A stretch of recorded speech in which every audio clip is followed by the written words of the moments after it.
Hi friends, welcome back to my channel. ನಾನಿವತ್ತು ಚಪಾತಿ ಹಿಟ್ಟಿಂದ ಹೇಗೆ ಒಂದು ಸ್ನ್ಯಾಕ್ಸ್ ಮಾಡ್ಬೋದು ಅಂತ ತೋರಿಸ್ತೀನಿ.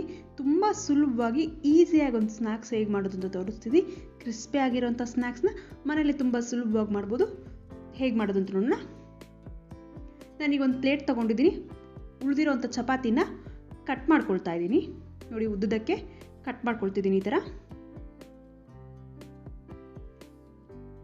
ನಮಗೆ ಚಪಾತಿ ಉಳಿದಿದೆ ಅಂದಾಗ ಅದನ್ನು ಸಂಜೆಗೆ ತಿನ್ನೋದಕ್ಕಾಗೋದಿಲ್ಲ. ಸಂಜೆ ಟೈಮ್ಗೆ ಮಕ್ಕಳಿಗೆ ಸ್ನ್ಯಾಕ್ಸ್ ಥರ ಮಾಡಿಕೊಟ್ರೆ ಸಖತ್ ಟೇಸ್ಟಿಯಾಗಿರುತ್ತೆ. ನಮಗೆ ಅಂಗಡಿಗಳಲ್ಲೆಲ್ಲ ನಾವು ಸ್ನ್ಯಾಕ್ಸ್ ತಂದು ತಿನ್ನೋ ಬದಲು ಈ ಥರನೂ ಕೂಡ ಮಾಡ್ಕೊಂಡು ತಿನ್ಬೋದು ನಾವು.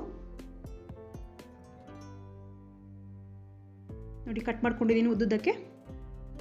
ನೋಡಿ, ಈ ಥರ ಉದ್ದಕ್ಕೆ ಕಟ್ ಮಾಡ್ಕೊಂಡಿದ್ದೀನಿ. ಸಪ್ರೇಟ್ ಮಾಡ್ಕೊಳ್ಳೋಣ. ಜಾಯಿಂಟ್ ಆಗಿದ್ರೆ ಎಲ್ಲ ಸಪ್ರೇಟ್ ಮಾಡ್ಕೊಂಡಿದ್ದೀನಿ. ನೆಕ್ಸ್ಟ್ ನಾನೀಗ ಒಂದು ಬಾಣಲಿ ತಗೊಂಡಿದ್ದೀನಿ. ಅದನ್ನು ಕಾಯ್ದಕ್ಕೆ ಇಟ್ಕೊಳ್ಳೋಣ.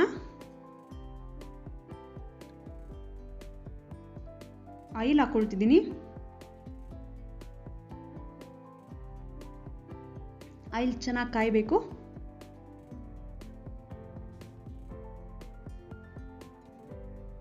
ನಾವೀಗ ಉದ್ದಕ್ಕೆ ಕಟ್ ಮಾಡ್ಕೊಂಡಿರ್ತೀವಲ್ಲ ಚಪಾತಿನ, ಆ ಚಪಾತಿಗಳನ್ನೆಲ್ಲ ಆಯಿಲ್ಗೆ ಹಾಕ್ಕೊಳ್ಳೋಣ. ಫ್ರೈ ಮಾಡ್ಕೊಳ್ಳೋಣ ಅದನ್ನು. ಇದನ್ನು ನೀವೊಂದು ವಾರದವರೆಗೂ ಇಟ್ಕೊಂಡು ಸ್ನ್ಯಾಕ್ಸ್ ಥರ ತಿನ್ಬೋದು. ಸಖತ್ ಕ್ರಿಸ್ಪಿಯಾಗಿ ಆಗುತ್ತೆ. ಟೇಸ್ಟ್ ಅಂತೂ ಸೂಪರ್ ಆಗಿರುತ್ತೆ.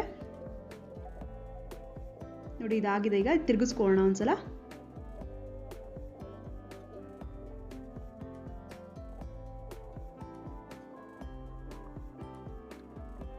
ಒಂದ್ಸಲ ಚೆನ್ನಾಗಿ ಫ್ರೈ ಮಾಡ್ಕೊಳ್ಬೇಕು. ತಿರುಗಿಸೋಣ ಇದನ್ನು. ಬೇಗ ಕ್ರಿಸ್ಪಿಯಾಗಿ ಆಗಿಬಿಡುತ್ತೆ. ಇದು 1 ನಿಮಿಷ ಸಾಕಷ್ಟೇ. ನಾವು ಆಯಿಲ್ಗೆ ಹಾಕಿದ ತಕ್ಷಣ 1 ನಿಮಿಷಕ್ಕೆಲ್ಲ ಇದು ಗಟ್ಟಿಗಾಗಿ ಕ್ರಿಸ್ಪಿಯಾಗಿ ಆಗಿಬಿಡುತ್ತೆ. ಸಾಫ್ಟ್ ಆಗಿರೋದೆಲ್ಲ ಕ್ರಿಸ್ಪಿಯಾಗಿ ಆಗುತ್ತೆ. ನೋಡಿ, ಆಲ್ಮೋಸ್ಟ್ ಇದು ಫ್ರೈ ಆಗಿದೆ. ಆಯಿಲ್ ಕೂಡ ಸ್ವಲ್ಪ ಜಾಸ್ತಿ, ಒಂಚೂರು ಆಯಿಲ್ ತಗೊಳ್ಳೋದಿಲ್ಲ ಇದು.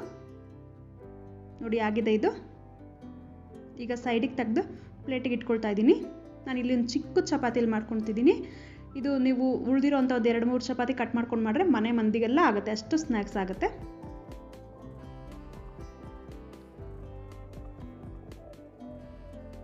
ನೋಡಿ, ಇದಕ್ಕೆ ನಾನೀಗ ಚಿಲ್ಲಿ ಪೌಡರ್ ಹಾಕ್ಕೊಳ್ತಿದ್ದೀನಿ. ಖಾರಕ್ಕೆ ಚಾಟ್ ಮಸಾಲ ಹಾಕೋಣ.